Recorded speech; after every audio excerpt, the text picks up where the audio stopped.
You're listening to the Missionary Perspective Podcast with veteran missionaries Erik Johnson and Joshua Mead. We're glad you could join us. We trust this podcast will be both a blessing and a challenge as we relate topics in world evangelism from a missionary perspective. Now, here's Josh and Erik. I gotta imagine in all your days, Kyle, that's one of the most exciting days, that time in your life. But yet, I'm a missionary, you're a missionary. There are a lot of tough days. And though we have this amazing rejoicing, we're going to back up a little bit and we're going to talk a little bit about how you've handled the difficult days. I mean, just being a missionary by ourselves in anywhere in the world can be difficult, let alone literally on the bottom of the world in a very, very an area where there's nobody seemingly. And if they're there, they're spread out. You have to go find them. And then when you find them, they may not even want to talk to you. So you had a post a few months or years ago about dealing with depression or loneliness on the mission field and some of the things the Lord had directed you, practically speaking and spiritually. And I remember reading that and being very blessed by it. And I wanted you to kind of walk us through that a little bit, because there are great days, but a lot of times, like everybody else, there are difficult days. And how has the Lord taught you to deal with some loneliness and depression there on the mission field?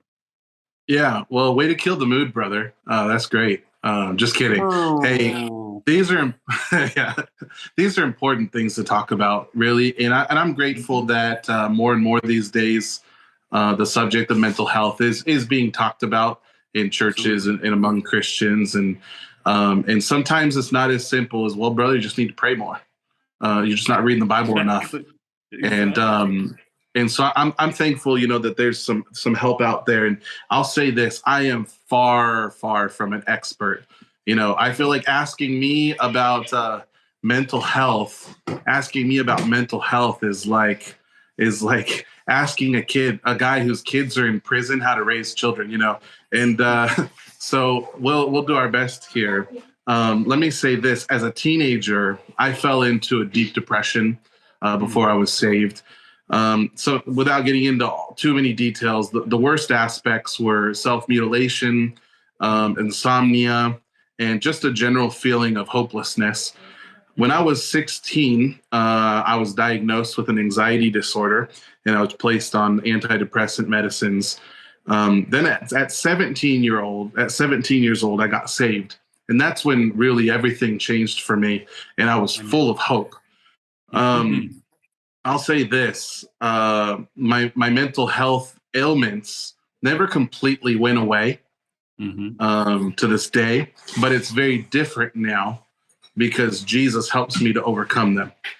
At this point in my life, and I'm going to be very vulnerable here, I still struggle with feeling very down at times and with insomnia as well. And so I just kind of put together a little list here of things that are things that I aim for that are helpful in coping with mental health issues. I don't know if you want me to just kind of get into those and just start listing them off. Absolutely. Yeah. Okay. So for me is first off, Bible reading. Just need to get into the scriptures, and the scriptures need to saturate your heart and your mind. You need to memorize. You need to meditate. And most importantly, you need to believe so that faith becomes action, and believing the scriptures then turns into works. So Bible reading, prayer. Here's a big one for me, and it's you need to be a dictator in your own mind. You need to say, this is not something that we're going to talk. We're not going to think about this. We're not going to believe this because this goes against the knowledge of God. And we're going to put some handcuffs on that thought, and we're going to make it a prisoner, take it captive so that it obeys Jesus. And so kind of that idea of putting off and putting on, you got to really practice that in your mind.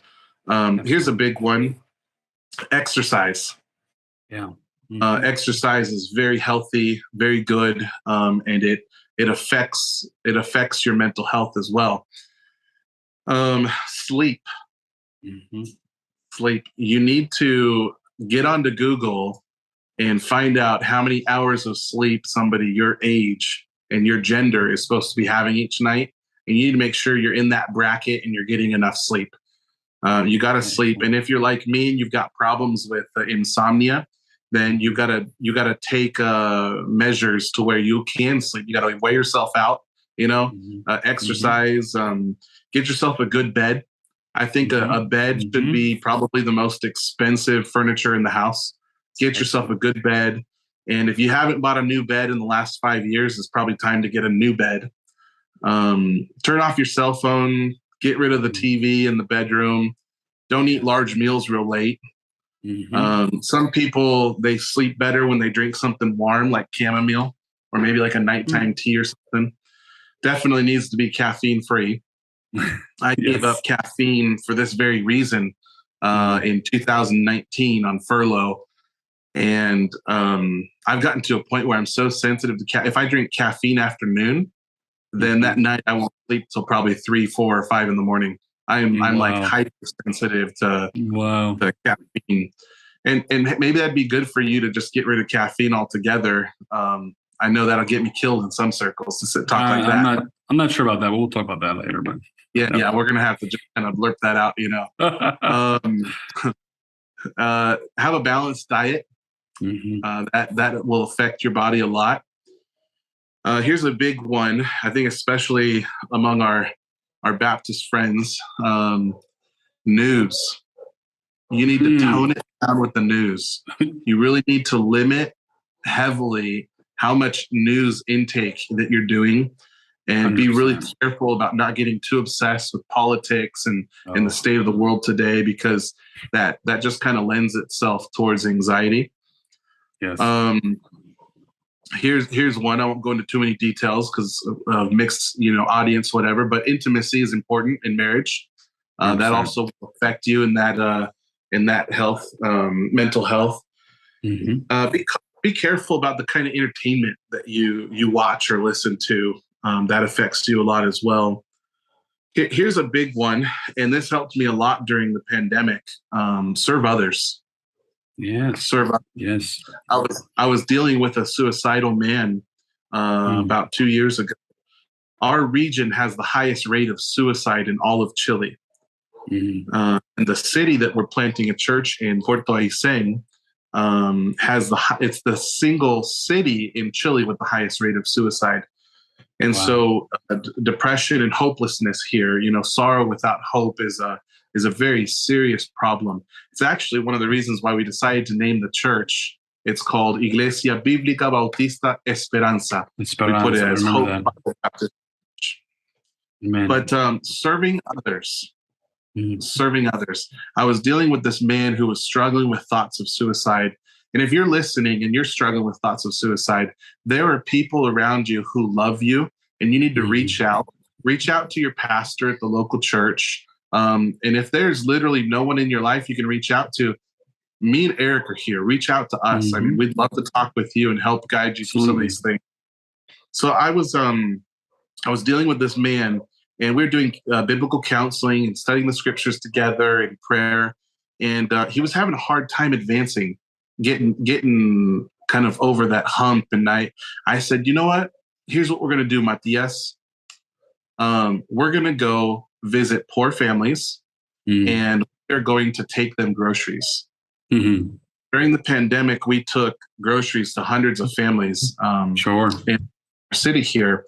And so we went to some of the most difficult home situations in town so that he could see that. I wanted him to open his eyes and to see that.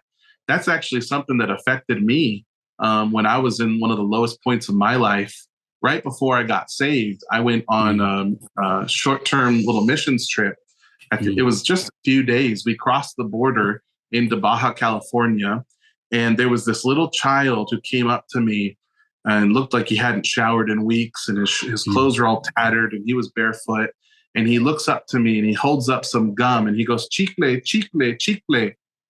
And he wanted me to buy gum from him. And I realized something. My cushy life in North Orange County, in a home worth how much money, in a family with 4 or 5 cars, my life's not so bad. And and being able to see that affected my heart. To serve others and to kind of get out of that wallowing self-pity that had become my pattern in my brain and in my heart. And so serve others. I think that's a big one. Friendship. Have good friendship. I've got a friend, and he'll probably end up listening to this too. I'll send him the link. His name is James Hearn, and we just, we connected on the internet so many years ago, and we just became friends. When I was on furlough, I got to go preach at his church, and so we met in person, and we text all the time. And he's actually, in just a couple of weeks, he'll be down here in Patagonia with us. Yes, and he's just a good friend. I'm just thankful for him. Have good friendships. Your best friendship needs to be your spouse, and be surrounded with a lot of other good friends as well. If you're listening to this list of things and you're thinking, oh, there's some things there that I could work on, that I think will be a help to me in that area, work on it, and pray about it with a friend. But maybe you think, I've tried all that, I've done all that, I've worked on all that, and yet I'm still struggling with my mental health. If that's your situation, do not lose hope. There are better days ahead. Things will get better. There's always the possibility that you have some sort of a physical or organic issue that maybe only a medical doctor can help you with. I know what I'm saying right now, and maybe in days gone by, or even in some circles now, is almost as bad as heresy, but there's nothing wrong with taking out an appointment with a family medicine doctor and explaining to them what's going on. Tell them what you're going through. Get all the tests done. Find out if you've got some sort of a vitamin deficiency. Maybe you're not getting enough sun. Find out if you've got a hormone problem or a thyroid issue. I mean, there are so many things that could be going on in this amazing body that God designed for you. Usually mental health issues can be handled spiritually, or even just with a medical doctor. But if those things don't work, then I would recommend as like a last resort, that you could look into seeing a Christian psychologist or psychiatrist, and maybe if you've got apprehensions about that, talk with your pastor about it. And me as a pastor, I've actually taken people who I felt like in biblical counseling I wasn't capable of helping them with their issue that they're going to. I have driven them to a psychiatrist, and I've offered to sit in with them, And so if you're scared of something like that, I'll bet your pastor would maybe consider going with you, or a trusted friend. But those are just some of my thoughts about mental health. Some of the things that I'm trying to work on here myself as well, and maybe they'll be a blessing to someone else that's listening. Well, thank you for sharing those, especially not just sharing them, but kind of pulling the curtain back and talking about your life. I think you mentioned this. It is something that maybe in our circles wasn't something mentioned as much many years ago, but I thank the Lord that people are being more honest and open and upfront. And I think the main reason is we all want to see people live healthy, happy lives that are full of joy, lives that are fulfilled. And I want to reiterate what Kyle is saying, and Lord willing, in the next number of weeks, my mentor in the faith, former missionary here, who now actually has a Christian counseling organization called Selah International, Chris and Dawn Phillips, they minister specifically to missionaries and pastors. And, Chris is usually one of the first guys I call when I have a really, really difficult counseling situation in our church. And very often when he's talking, he one of the things he said, when we have people come in, one of the first things we do is they have physical checkups. They have their blood work done. It's not just spiritual, which that is the main focus, obviously, but they do check on their physical bodies. And so that's why I found it so appealing, this list that Kyle wrote a number of months back, that really kind of had a whole bunch of different aspects. It had a spiritual side. It had a physical side. It had a mental side. It had what I call a different kind of spirit, more of our human spirit, and that's with friendship. There is obviously the spiritual side with the Lord, but, specifically when you're in places like Patagonia, but really most missionaries experience loneliness. And recently I was having lunch with a missionary, and we were sharing I won't say we were sharing negative things, but hearing his difficulty, hearing my difficulty, there was an encouragement in that we're not alone in our difficulties. And we also share our joys. That's why I wanted to share Kyle's story of provision as well. But friendship is so very important. But also, I like to just kind of put a button on this. That relationship with your wife is so important. If you're lonely as a missionary, let me tell you, I know your wife is lonely too. And so you guys have to work at it, whether it's going off to conferences, it's listening to podcasts together, it's walking together, whatever the best way you can do it. This is a great list. And if you're listening today, you're going to want to rewind that and go over that again. So thanks, Kyle, for sharing that and bearing your soul. And with that, I kind of want to transition towards the end of the podcast. And though it wasn't necessarily on his list, I know Kyle would agree with this. One of the things that helps our spirit is listening to and singing music to the Lord. And for those of you who don't know, Kyle and his wife and his family too, they are very musically inclined. Kyle has a very good voice. His wife has a very good voice. They sing. They've actually made a few CDs. I'm going to have in a little bit. Kyle's going to explain us where you can find those. I have both English and Spanish. I was explaining to Kyle that in one of our sister churches we've started, before the church service, we were playing their music very loudly so the whole community could hear it. And it's very good Christ-honoring music and some songs that are ones that you would hear in different, they're newer songs, but they're sung so well and great spirit. And Kyle, where did that love for music come? When did you come to be playing music and singing unto the Lord? Well, music has been a long story in my life. And as we're coming to a close on the podcast, I'm not going to drag this out. But at one point, I was the lead singer of a death metal band. And that's a long That is a story. podcast in itself. But what a change. The Lord has just kind of put a song in our heart, and we just love singing to Him and using our voices for Him. And so I really enjoy listening to good conservative music, and we love playing and singing too. And boy, the church services in our church here, people just belting out the hymns with their whole heart, and it just kind of transports me to heaven, and so I enjoy that a lot. Yeah. Well, before we get to the close, I think you maybe would play a song for us. Absolutely. Yeah, we'll sing a song. Maybe over there on the island, y'all are familiar with this song as well. There's a Spanish hymn that I learned in Chile and I'd never heard before. And it's En Busca de Obreros. And I don't know if you guys know that song, but pick around here. I had the pick. There's one on that guitar. Would you mind grabbing it for me? So the I had never heard it in English before, and somehow we stumbled upon it in English. It's actually originally an English hymn.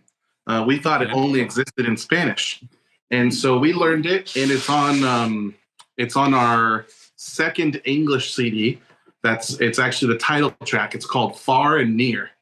And so we're going to sing that song. We haven't sang this song, I don't think, since 2000. You need to introduce somebody. You're forgetting somebody. Uh-oh.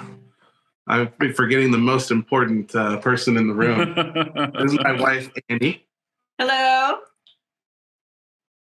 This is the reason why we sound good. Annie's voice. I understand that. And and this is the reason we look good as well. I understand that as well. I told Erik that before the podcast, I was working, I was on hair and makeup. But I don't think if I was in hair and makeup for 24 hours, I still don't think we'd be able to improve. But thankful to have Annie here with me. Well, very good. You want us to go ahead and sing Far and Near here? Absolutely. Far and near the fields are teeming with the waves of ripened grain. Far and near their gold is gleaming o'er the sunny slope and plain. Lord of harvest, send forth reapers, hear us, Lord, to thee we cry. Send them now the sheep to gather.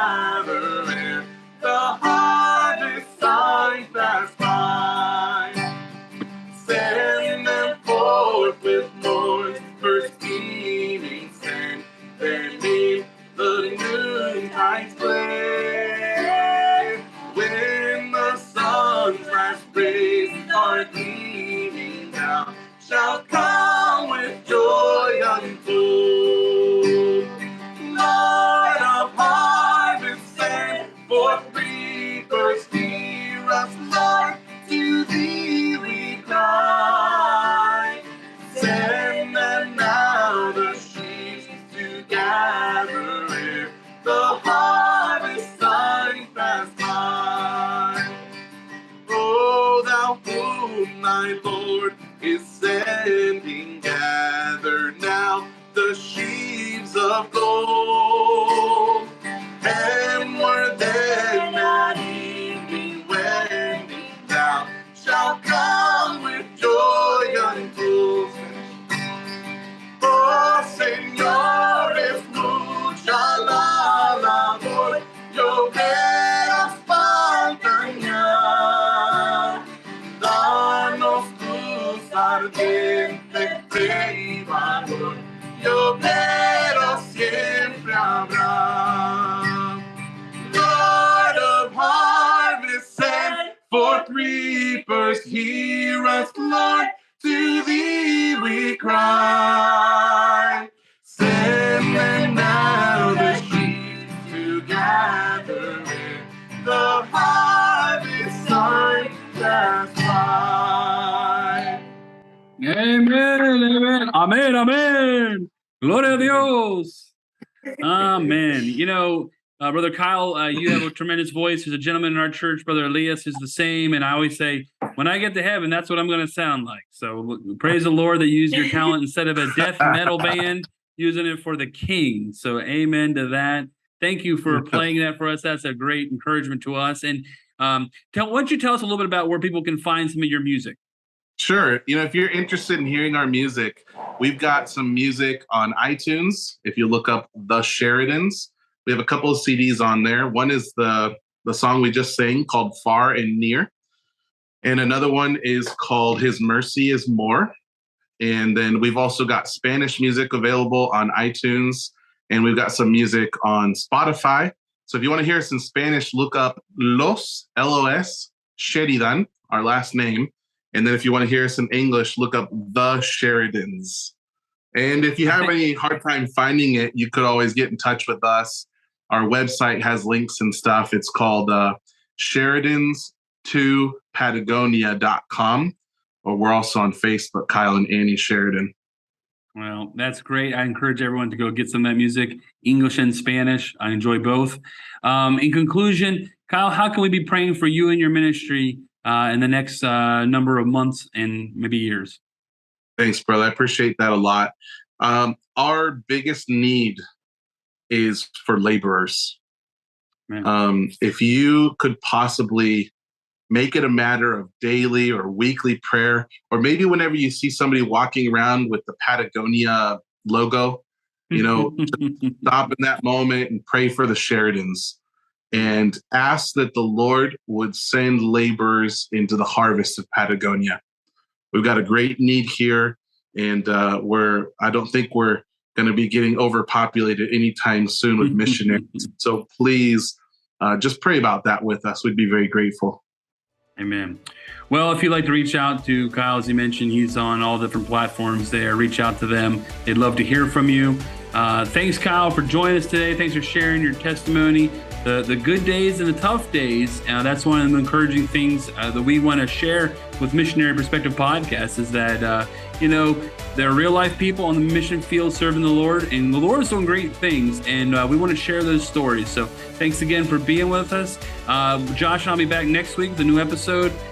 Please share this with people who you feel might be encouraged by it. Like I have mentioned before, not everybody listens to our podcast as a pastor and missionary. Lots of lay people in the church, people who have secular jobs like to listen into their car when they're driving. And I do believe Kyle's testimony and his family's testimony would be a blessing to you. So this is Erik Johnson saying thanks for listening. We'll see you next time.